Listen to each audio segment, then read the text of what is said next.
आगर जिले में स्वास्थ्य सेवाओं को व्यवसाय बनाने में कई अस्पतालों द्वारा पहले ही कसर नहीं छोड़ी जा रही थी। इसी बीच एम्बुलेंस के नाम पर एक नई कमाई का जरिया भी लोगों ने निकाल लिया। दरअसल आगर जिले में पैथोलॉजी लैब, एक्सरे के साथ स्वास्थ्य सुविधाओं पर पहले से ही कमीशनबाजी का खेल खेला जा रहा था। लेकिन इसी बीच अब फर्जी एम्बुलेंस ड्राइवर्स का एक नया खेल निकलकर सामने आया है, जिसमें बिना रजिस्ट्रेशन के जिले में कई एम्बुलेंस संचालित होना पाई गई हैं। इसका ताजा उदाहरण एक निजी अस्पताल के सामने से ट्रैफिक पुलिस द्वारा पकड़ी गई एक एम्बुलेंस का है, जिसमें एक व्यक्ति द्वारा एम्बुलेंस को बिना रजिस्ट्रेशन चलाया जा रहा था। जानकारी के मुताबिक इस युवक के पास इस गाड़ी का निजी तौर पर रजिस्ट्रेशन था। इसमें युवक कई दिनों से इस गाड़ी को एम्बुलेंस बनाकर मरीजों को लाने ले जाने का काम कर रहा था।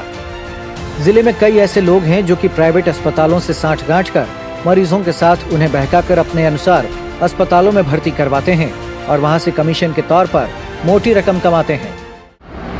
देखिए, ये जो एम्बुलेंस वाहन होता है ये स्पेशल क्लास व्हीकल होता है। इसमें रजिस्ट्रेशन जब होता है वाहन का तो उसी में व्हीकल क्लास में इसमें एम्बुलेंस मेंशन होना चाहिए।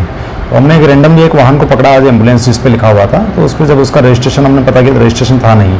जब रजिस्ट्रेशन डिटेल्स हमने ऑनलाइन जानना चाहा तो उसमें व्हीकल क्लास में एम्बुलेंस रजिस्टर्ड नहीं था। तो फिर हमने रजिस्ट्रेशन सर्कुलर का उल्लंघन जो MB एक्ट की धारा 39/152 है, ठीक है, तो उसके तहत कार्रवाई करी, जिसमें 3000 समन शुल्क है।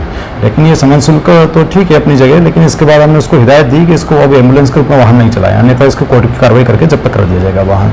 साथ ही एक दो जगह अन्य जैसे सरकारी हॉस्पिटल के सामने जो प्राइवेट एम्बुलेंस वगैरह खड़ी है तो उनके भी चेक किए, तो चूंकि रजिस्ट्रेशन में तो एम्बुलेंस होना पाया गया है, लेकिन जैसे किसी में कुछ ऑक्सीजन सिलेंडर नहीं होना पाया गया है और किसी में ब्लैक फिल्म लगी तो हमने ब्लैक फिल्म का चालान बनाया। लेकिन हम जो CMO साहब है, CMHO साहब है, इनको हम लेटर लिखेंगे कि इस प्रकार की जो प्राइवेट एम्बुलेंस है इनमें भी जो एक आवश्यक इक्विपमेंट है इसकी हमें मतलब एक सूची जारी करें और उसमें तहत हम फिर इन पर कमी पाए जाने पर जो भी वैधानिक कार्रवाई होगी उसको हम कार्रवाई करेंगे।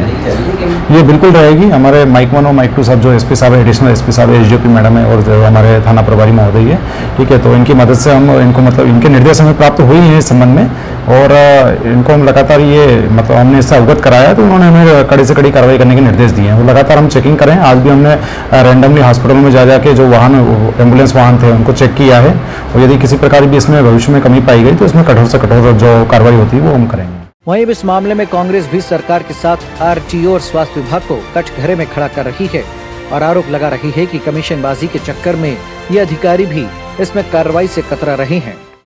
ये आगर में ही नहीं पूरे मध्य प्रदेश में एक धंधा बना लिया, लेकिन आगर में अमूमन देखने में आ रहा है कि कोई बेचारा गरीब पैसे बचाने के लिए सरकारी हॉस्पिटल में जाता है तो सरकारी हॉस्पिटल से उसको राय दी जाती है कि आप प्राइवेट हॉस्पिटल में भर्ती हो जाओ, वहाँ पर आप चले जाओ।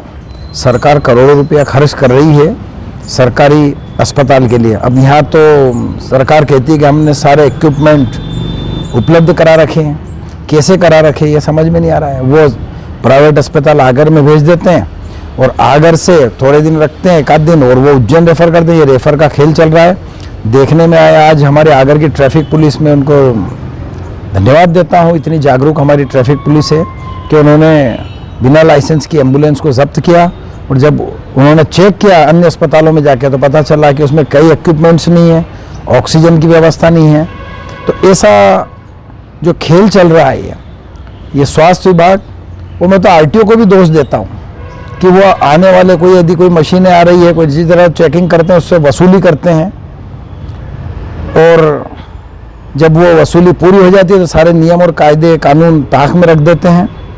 मैं मांग करता हूं शासन से कि इन अस्पतालों में जो ऐसी एम्बुलेंसें चल रही है उनकी, और ये जो रेफर का धंधा चल रहा है, कमीशनबाजी चल रही है, कोई ड्राइवर को कमीशन दे रहा है, कोई एम्बुलेंस को कमीशन दे रहा है, कोई डॉक्टर को कमीशन दे रहा है, कोई ले जाने वाले को कमीशन दे रहा है, एक व्यापार और एक धंधा बना दिया है।